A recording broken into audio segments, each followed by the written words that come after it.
সরাসরি ঢাকা ক্যাপিটালসের খেলা দেখার টিকিট। সে পর্যন্ত রিমার্ক হারলেন ও ঢাকা ক্যাপিটালসের সাথেই থাকবে। তীরে এসে তরি ডুবালো শাকিব খানের ঢাকা ক্যাপিটালস।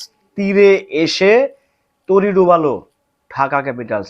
রীতিমতো মিডল অর্ডার ওপেনিং থেকে শুরু করে কোনো ব্যাটসম্যানই কাজের কাজ করতে পারে নাই। বলাররা দুর্দান্ত রান দিয়ে ফেলেছে। সেই জন্য শামীম পাটোয়ারি একাই চেষ্টা করে গেছে রীতিমতো।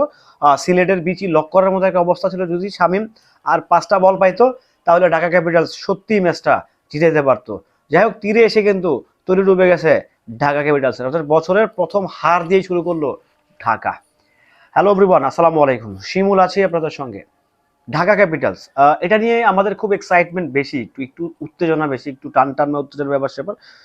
ঢাকার মালিক শাকিব খান আছে কিনা সেদিকে যেতে চাই না, বাট যেহেতু ঢাকা ক্যাপিটালস অলরেডি একটা নাম হয়ে গেছে, একটা ব্র্যান্ডিং হয়ে গেছে, সো ঢাকা ক্যাপিটালস নিয়ে না, মানে আমরা যারা অডিয়েন্স আছি, আমরা যারা সাধারণ দর্শক আছি, আমাদের মানে চাহিদার লেভেলটা অনেক বেশি, অনেক আপ। যেহেতু ঢাকা ক্যাপিটালস এবার দুর্দান্ত থেকে দুর্দান্ত কিছু একটা করার চেষ্টা করেছে, দারুণ একটা টিম কম্বিনেশন করেছে, এবং কি ভালো ভালো এ ক্লাসের বাংলাদেশের প্লেয়ারগুলো কিনেছে, বাইরের প্লেয়ার কিনেছে, এবং কি হেড কোচ হিসাবে বাইরে থেকে নিয়োগ দিয়েছে। সব কিছু মিলিয়ে ঢাকা ক্যাপিটালস চেষ্টা করেছে যে এবার যেন একটা ইউনিক টিম হয়। তারা ইউনিক টিম বানিয়েছে, বাট ইউনিক টিমটা বানিয়েছে ঠিকই, বাট কাজের কাজ কোনো কিছু হতে পারে না। এবার এই অন্তত আজকের ম্যাচটাতে হয় নাই।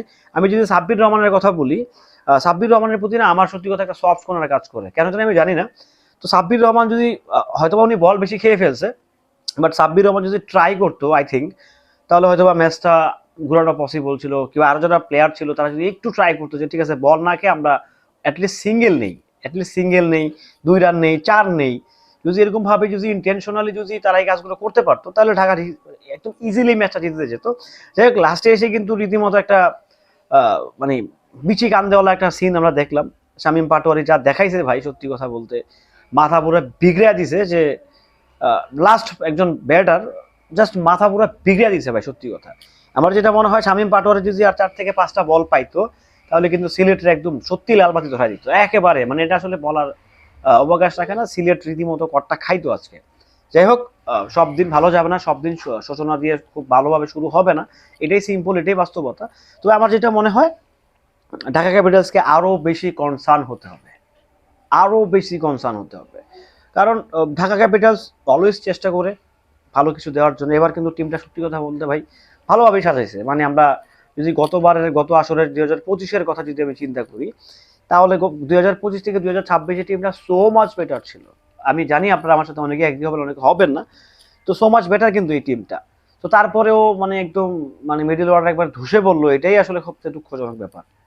যাই হোক, তারপরেও ভালো কিছু চেষ্টা করা হয়েছে, ভালোভাবেই খেলছে, ভালো খেলছে, খারাপ খেলে নাই, চেষ্টা করা হয়েছে। আমার কাছে ভালোই লাগছে ম্যাচটা। আপনাদের কাছে কেমন লাগছে সেটা আপনারা নিঃসন্দেহে কমেন্ট করে জানাতে পারবেন। ভালো থাকবেন, সুস্থ থাকবেন। আল্লাহ হাফেজ।